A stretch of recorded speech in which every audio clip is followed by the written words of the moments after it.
Herkese merhaba arkadaşlar. Bugün hiç planlamadığım bir videoyla sizinle birlikteyim. Çok sürpriz bir Evet gel yapıştır buraya. zeka küpü kutu açılmışken hiçbir şey bilmiyorum. 20 Mayıs doğum günü hediyesi dayımlar almış, bunu hemen açalım.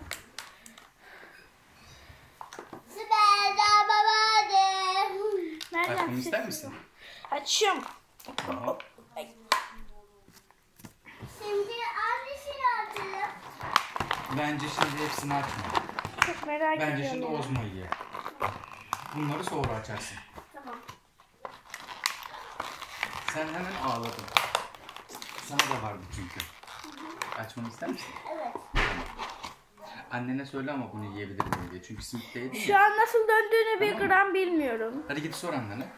Ama şimdi Anne ortası dönüyor ama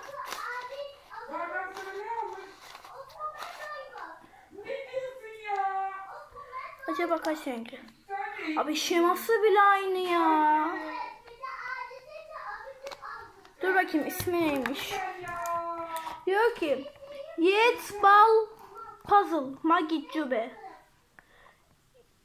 Top küpmüş işte.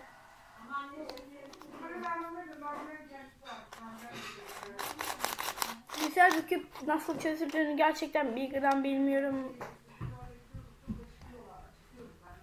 Neyse kanalıma İzin abone verdi mi? olmayı unutmayın. Görüşürüz.